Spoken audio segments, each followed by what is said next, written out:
Hello everyone, magandang oras sa ating lahat. Welcome to my videos. Maraming salamat sa panonood at lalo na sa mga nag-subscribe. Thank you guys. At kung bago ka pa lang dito sa aking videos, huwag kalimutan mag-like, comment, share, and subscribe para updated ka sa aking mga bagong upload na mga videos na mayroong magagandang kasaysayan at halaga tungkol sa ating mga barya.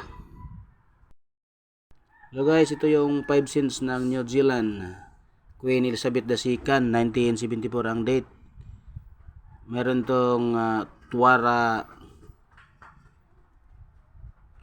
Tuatara animal. Second portrait ito guys. 1974 ang ganyang date. At ito yung kanyang pictures guys. Issuer New Zealand. Queen Elizabeth II 1952 hanggang 2022. Type Standard Circulation Queen. Year 1967 hanggang 1985. Value 5 cents.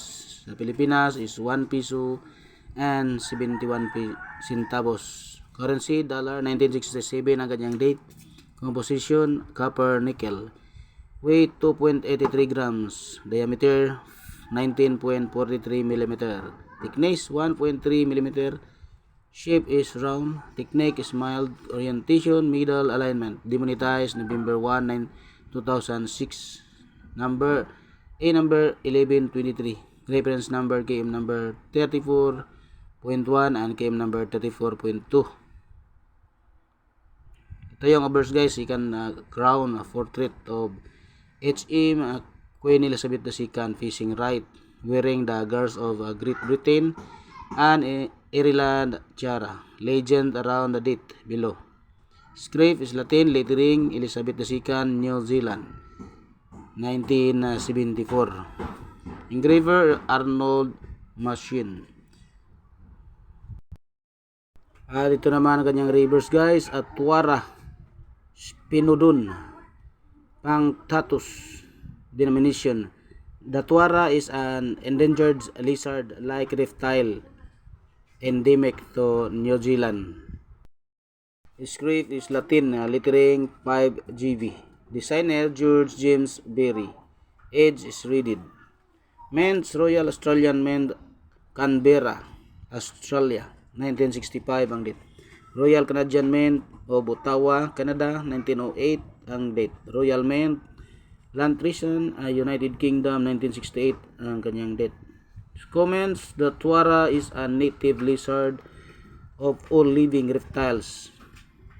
It grows up to 0.6 meter in the length and can be traced back into 180 million years. The tuara has been given special protection by an Act of Parliament. Oversdive varieties KM number 34.1, 1967 hanggang 1985. Rounded high relief of portrait. KM 34.2, 1985 only.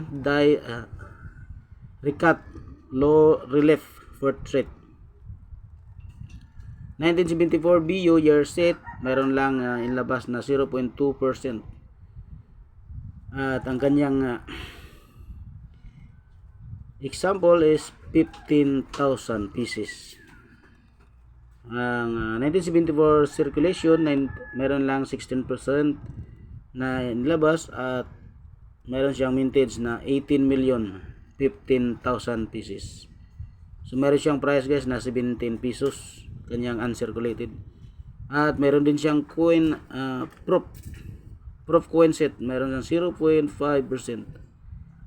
At 8,000 ang kanyang example, 8,000 pieces. Uncirculated is 220 pesos. So yan guys ang nakuha nating impormasyon tungkol sa ating 5 cents ng New Zealand doon sa ating source of information sa innomista.com. At nakadisplay ito guys sa ating AB online ceiling ng 721 pesos.